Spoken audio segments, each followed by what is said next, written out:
Colgate సబ్బుల్ని మీరు ఎప్పుడైనా చూసారా? లేదా కోల్గేట్ కొవ్వొత్తుల గురించి విన్నారా? టూత్ పేస్ట్ అనే పేరు వినగానే మనకి గుర్తొచ్చే మొదటి బ్రాండ్ కోల్గేట్. మనకే కాదు 800 కోట్ల మంది జనాభా ఉన్న ఈ భూమి మీద దాదాపుగా సగం పైన జనాభాకు సైతం.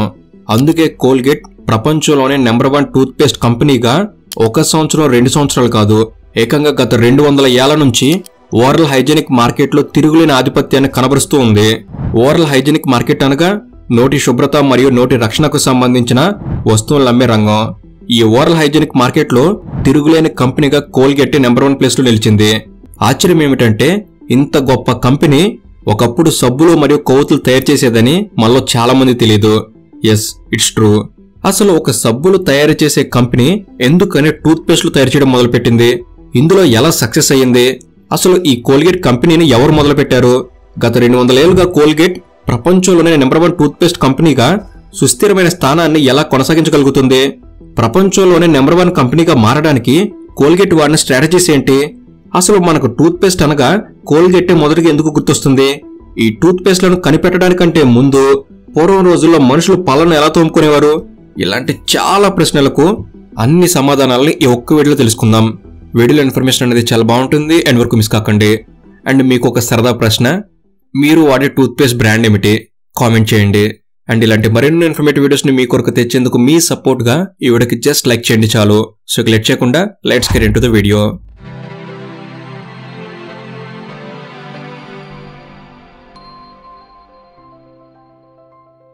మనం చరిత్రను గమనిస్తే వేల సంవత్సరాల క్రితం నుంచే డెంటల్ క్లీనింగ్ కోసం ప్రజలు వివిధ పద్ధతులను వాడుతూ వచ్చారు.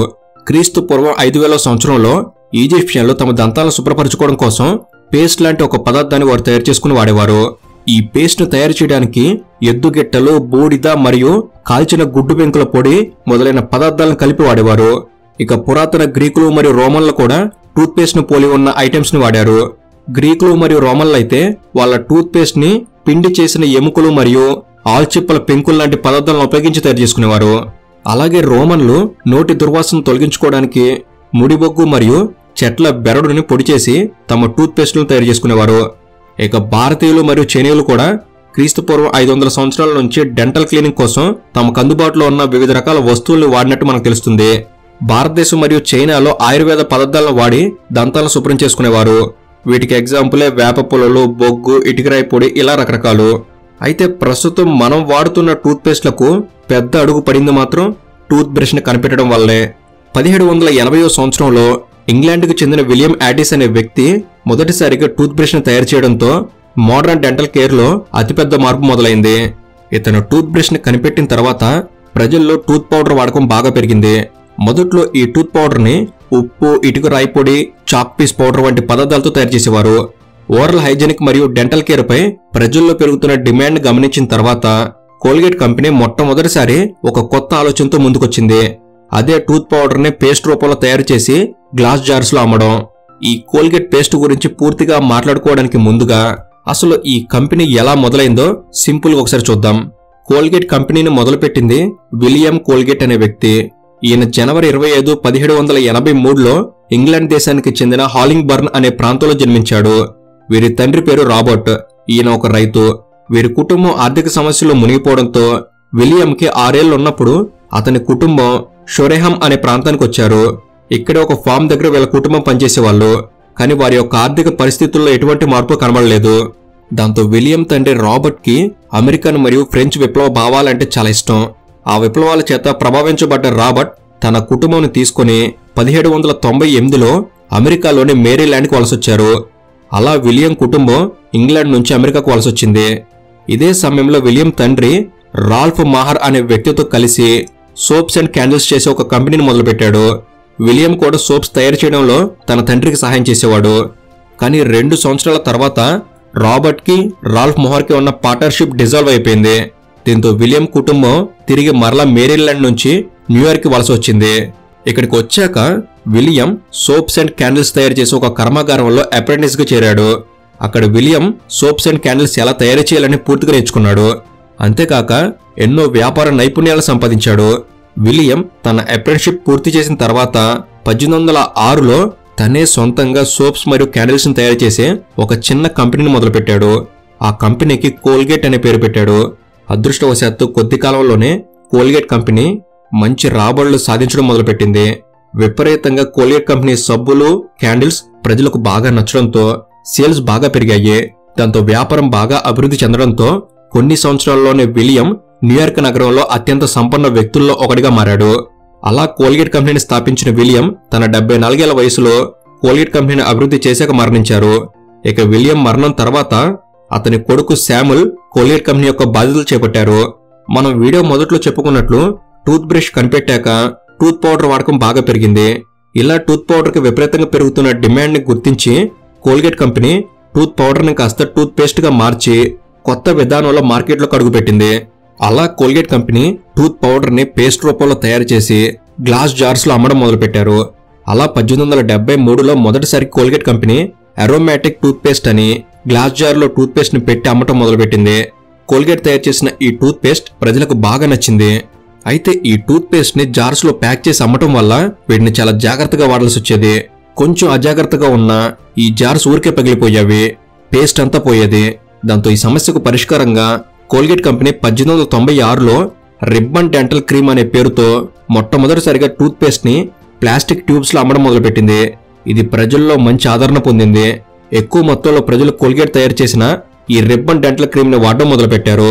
ఇలా 19వ శతాబ్దం చివరి నాటికి కోల్గేట్ చాలా రకాల ప్రొడక్ట్స్ ని మ్యానుఫ్యాక్చర్ చేసింది. ముఖ్యంగా పర్సనల్ కేర్ ప్రొడక్ట్స్ పై దృష్టి సాధించిన కోల్గేట్ పదుల రకాల aromatic soaps, perfumes, talcum powders, house holds కి సంబంధించిన స్టాచెస్, డైస్ ఇలా వీటన్నిటిని మ్యానుఫ్యాక్చర్ చేసింది. కానీ కోల్గేట్ కంపెనీని ప్రపంచవ్యాప్తంగా ప్రసిద్ధి చేసింది మాత్రం వాళ్ళు తయారు చేసిన ribbon dental cream toothpaste. 1908వ సంవత్సరంలో కోల్గేట్ కంపెనీ ఫ్యామిలీ ఓనర్షిప్ నుంచి పబ్లిక్ కంపెనీగా మారింది. అలాగే 1929లో కోల్గేట్ కంపెనీ అప్పట్లో సోప్ మేకింగ్ లో ప్రపంచంలోనే నెంబర్ 1 కంపెనీ అయిన పాల్మోలివ్ పీటర్ అనే కంపెనీతో మెర్జ్ అయింది. అలా కోల్గేట్ కాస్త కోల్గేట్ పాల్మోలివ్ గా మారింది. ప్రపంచవ్యాప్తంగా విస్తరించడానికి కోల్గేట్ కంపెనీకి ఇది మొదటి అడుగుగా మారింది. ఈ సమయంలోనే Colgate company Canada, Asia, Latin America లాంటి ప్రాంతాలకు విస్తరించింది. 20వ శతాబ్దం ముగిసే నాటికి Colgate company United Kingdom, Australia, Japan, middle east, Africa, eastern Europe, China మరియు ఇండియా లాంటి చాలా దేశాల్లోకి వేగంగా విస్తరించింది. కోల్గేట్ కంపెనీ ఈ దేశాల్లోకి తమ టూత్ పేస్ట్ ని తీసుకురాకముందు వరకు ఆ దేశాల్లో టూత్ పేస్ట్ అనేది కేవలం ధనవంతులు మాత్రమే వాడే ఒక లగ్జరీ ఐటెంగా ఉండేది. మధ్యతరగతి కుటుంబాల్లో లేదా దిగువ మధ్యతరగతి కుటుంబాల్లో ఉండేవారికి మాత్రం టూత్ పేస్ట్ కొనడం ఒక అసాధ్యమైన పనిగా ఉండేది. ఆయా దేశాల్లో ఉండే లోకల్ కంపెనీస్ కూడా కేవలం రిచ్ పీపుల్ ని మాత్రమే టార్గెట్ చేస్తూ టూత్ పేస్ట్లను తయారు చేసేవాళ్ళు.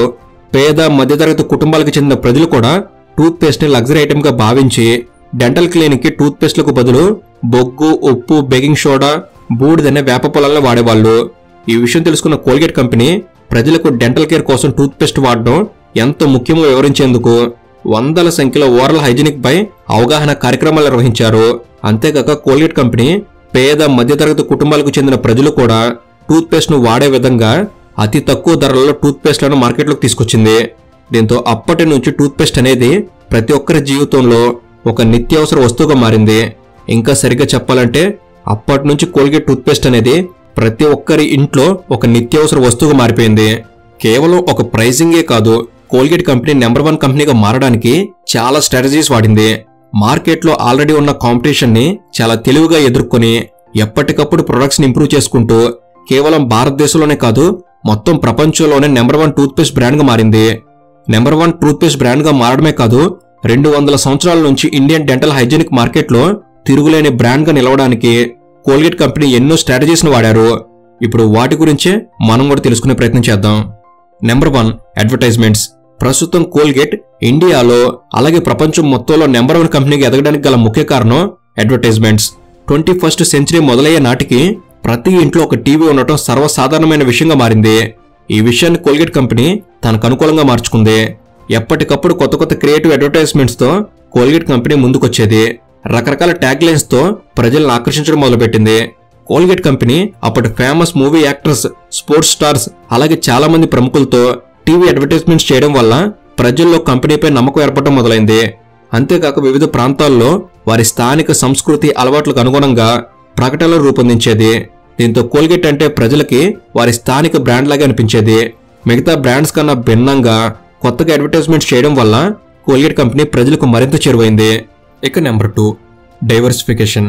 కోల్గేట్ కంపెనీ మొదట్లో కేవలం పెద్దవాళ్ళని అంటే వృద్ధుల్ని మాత్రమే టార్గెట్ చేస్తూ అడ్వర్టైజ్మెంట్స్ అండ్ టూత్పేస్ట్లు తయారు చేసేది. అలా చేయడానికి గల కారణం ఇంట్లోని పెద్దవాళ్ళు ఏదైతే టూత్పేస్ట్ వాడతారో ఆటోమేటిక్గా ఇంట్లో ఉన్న మిగతా వాళ్ళు కూడా అదే టూత్పేస్ట్ వాడతారు అని కోల్గేట్ ఊహించినట్లే జరిగింది. ఇంట్లో ఉండే పెద్దవాళ్ళతో పాటు మిగతా వాళ్ళు కూడా కోల్గేట్ టూత్పేస్ట్ని ప్రతి ఇంట్లో వాడడం మొదలుపెట్టారు. ఇదే సమయంలో కోల్గేట్కి పోటీగా చాలా బ్రాండ్స్ మొదలయ్యాయి. మిగతా బ్రాండ్స్ టూత్పేస్ట్లు కూడా చూడడానికి కానీ టేస్ట్లో కానీ అచ్చం కోల్గేట్ లాగే ఉండేవి. ఇలా టూత్పేస్ట్లన్నీ ఒకేలాగా ఉండడంతో కొంతకాలం గడిచిన తర్వాత కస్టమర్స్ కంపెనీతో సంబంధం లేకుండా స్టోర్స్లో వాళ్ళకి కనిపించిన ఏదో ఒక టూత్పేస్ట్ని బ్రాండ్తో సంబంధం లేకుండా సెలెక్ట్ చేసుకోవడం మొదలుపెట్టారు. ఇది గమనించిన కోల్గేట్ కంపెనీ కోల్గేట్ టూత్పేస్ట్లను మిగతా బ్రాండ్స్ నుంచి ప్రత్యేక పరచాలి అనుకున్నారు. అందుకోసం కోల్గేట్ రకరకాల ఫ్లేవర్స్లో టూత్పేస్ట్లను తీసుకురావడం మొదలుపెట్టింది. కస్టమర్స్ని ఇట్టే అట్రాక్ట్ చేసేలా కలర్ఫుల్ ఐ క్యాచింగ్ ప్యాకేజింగ్తో డిఫరెంట్ ఫ్లేవర్స్తో టూత్పేస్ట్లను తీసుకొచ్చింది. అంతేకాకుండా పూర్వం ఏ ఆయుర్వేద పద్ధతులు వాడి దంతాలను శుభ్రం చేసుకునే వాళ్ళు ఆ ఫ్లేవర్స్లో కూడా టూత్పేస్ట్లను తీసుకురావడంతో కస్టమర్స్కి కోల్గేట్ టూత్పేస్ట్ల పట్ల నమ్మకం పెరిగింది. దీంతో కోల్గేట్ టూత్పేస్ట్లను వాడే వినియోగదారుల సంఖ్య కూడా బాగా పెరిగిపోయింది. ఇక number 3 commitment to quality and development. Colgate company ఎప్పుడూ కూడా కస్టమర్స్కి బెస్ట్ క్వాలిటీ ప్రొడక్ట్స్ని ఇవ్వడానికి ప్రయత్నిస్తుంది. మారుతున్న ప్రజల ఆహార మరియు జీవన విధానానికి తగినట్లుగా ఎప్పటికప్పుడు తమ ప్రొడక్ట్స్ని ఇంప్రూవ్ చేసుకుంటూ వస్తుంది. దీనికోసం కోల్గేట్ భారీ మొత్తంలో డబ్బుని రీసెర్చ్ అండ్ డెవలప్మెంట్లో పెడుతుంది. ఉదాహరణకి 1950ల వరకు ఉన్న టూత్పేస్ట్లన్నీ కేవలం డైలీ డెంటల్ క్లీనింగ్ కోసం మాత్రమే ఉపయోగపడతాయి. కానీ అప్పట్లో చాలా మంది క్యావిటీ వల్ల ఇబ్బంది పడుతూ ఉండేవాళ్ళు. దీన్ని గమనించిన కోల్గేట్ కంపెనీ ఒక డాక్టర్తో కలిసి కోల్గేట్ ఫ్లోరైడ్ టూత్పేస్ట్ అనే టూత్పేస్ట్ని తయారు చేసింది. అప్పట్లో ఈ టూత్పేస్ట్ ఓరల్ హైజీనిక్ మార్కెట్లో ఒక గేమ్ చేంజర్గా మారింది. ఇలా కోల్గేట్ ఎప్పటికప్పుడు కస్టమర్స్కి అనుగుణంగా ఉండేటట్టు తమ ప్రొడక్ట్స్ని చేంజ్ చేసుకుంటూ ఎప్పటికప్పుడు తమ ప్రొడక్ట్స్ని ఇంప్రూవ్ చేసుకుంటూ రావడం వల్ల ఎన్నో సంవత్సరాలుగా కోల్గేట్ కంపెనీ ఓరల్ హైజీనిక్ మార్కెట్లో తిరిగిలేని కంపెనీగా ఎదిగింది. కేవలం ఈ రీజన్సే కాదు, కోల్గేట్ కంపెనీ ప్రతి ఇయర్ డాక్టర్స్తో కొలాబరేట్ అయ్యి ఎంతో మందికి ఓరల్ హైజీన్ గురించిన అవగాహన కల్పిస్తూ ఎంతో మందిని చైతన్యపరుస్తున్నారు. అంతేకాదు నాన్ ప్రాఫిటబుల్ చారిటీస్తో కలిసి ఎన్నో సేవా కార్యక్రమాలు నిర్వహిస్తున్నారు. అలాగే కోల్గేట్ స్కాలర్షిప్ ద్వారా చదువుకోలేని చాలా మంది పిల్లలకి కోల్గేట్ కంపెనీ వారికి అండగా నిలుస్తూ వారిని చదివిస్తుంది. కోల్గేట్ కంపెనీ చేస్తున్న ఈ మంచి పనులు పరోక్షంగా కోల్గేట్ కంపెనీకి మరియు కస్టమర్స్కి మధ్యలో ఒక ఎమోషనల్ కనెక్షన్ ఏర్పడడానికి కారణమయ్యాయి. 2021-22 సంవత్సర కాలంలో కోల్గేట్ కంపెనీ 4,810 కోట్లకు సమానమైన వ్యాపారం చేసింది. ఎకనామిక్స్ టైమ్స్ చేసిన సర్వేలో 2011 నుంచి 2019 మధ్య కాలంలో కోల్గేట్ నెంబర్ 1 ట్రస్టెడ్ బ్రాండ్గా నిలిచింది. ఇప్పుడు కోల్గేట్ కంపెనీ టూత్ పేస్ట్లే కాదు, ఓరల్ హైజీన్కి సంబంధించిన చాలా రకాల ప్రొడక్ట్స్ని తయారు చేస్తుంది. అంతేకాక personal care, household items, pet nutrition లాంటి మార్కెట్స్లో కూడా కోల్గేట్ విజయవంతంగా ముందుకు దూసుకెళ్తుంది.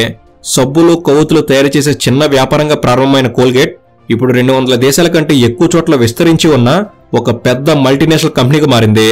సో ఇది ఫ్రెండ్స్, ఈ వీడియో అనేది మీరు కొన్ని కొత్త విషయాలు తెలుసుకోవడంలో ఎంత కొంత ఉపయోగపడిందని నేను భావిస్తున్నాను. ఈ వీడియో కనుక మీకు నచ్చినట్లయితే జస్ట్ లైక్ చేయండి చాలు. ఇలాంటి మరిన్ని ఇన్ఫర్మేటివ్ వీడియోస్ ఇక్కడ నుంచి రాబోతున్నాయి. వాటిని మీరు కూడా పొందేందుకు తప్పకుండా మన తెలుగు నాలెడ్జ్ సబ్స్క్రైబ్ చేసుకుని బెల్ని ఆల్లో పెట్టుకోగలరని మనవి. Thank you for watching. Have a good day.